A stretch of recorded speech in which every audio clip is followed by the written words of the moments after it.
Midnight, October 25, 1962. The Cuban Missile Crisis had entered its most dangerous phase. American spy planes had confirmed Soviet nuclear missiles being installed just 90 miles from Florida. 3 days earlier, President Kennedy had ordered a naval quarantine of Cuba, and the U.S. military had moved to DEFCON 3, the first time that alert level had ever been declared. Across the northern United States, Air Force squadrons of F-106 interceptor jets sat fueled and ready, each one carrying air-to-air missiles tipped with live nuclear warheads.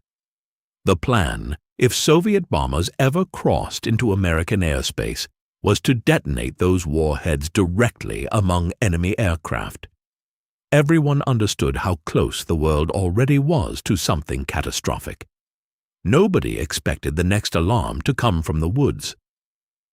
At Duluth Air Force Base in Minnesota, a security guard walking the perimeter fence in the dark spotted a shadowy figure climbing over the wire.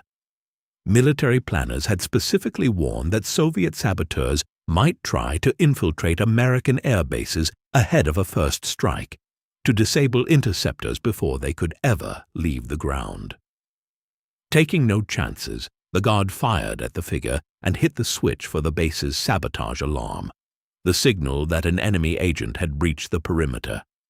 The alarm was wired to alert every Allied base in the region simultaneously. The intruder, it would shortly turn out, was a black bear. It fled back into the tree line, entirely unaware of what it had just set in motion. 200 miles away at Volk Field in Wisconsin, the sabotage alarm came through, except it didn't arrive as a sabotage alarm at all.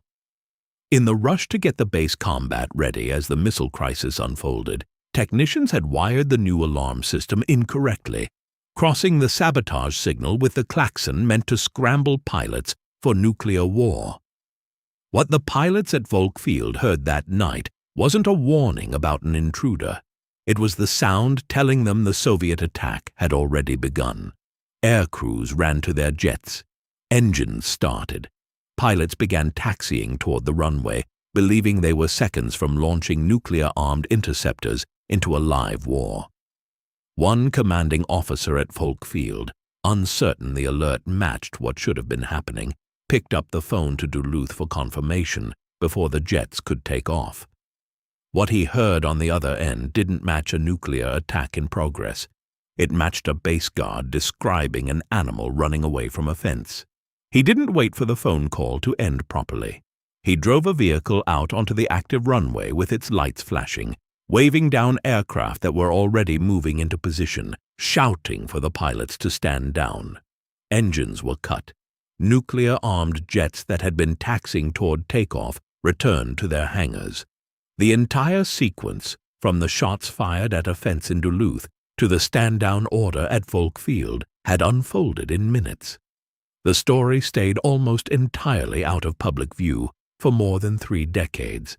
It surfaced only when Stanford political scientist Scott Sagan uncovered it in declassified Air Force records while researching his 1993 book on nuclear close calls, The Limits of Safety.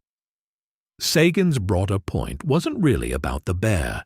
It was about what the incident revealed.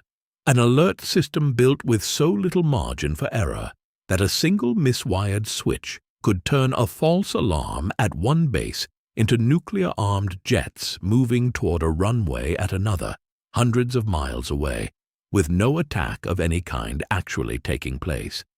The Cold War produced no shortage of moments when the world came close to nuclear war over a technical failure. This may be the only one where the eventual cause, once traced all the way back, turned out to be wildlife.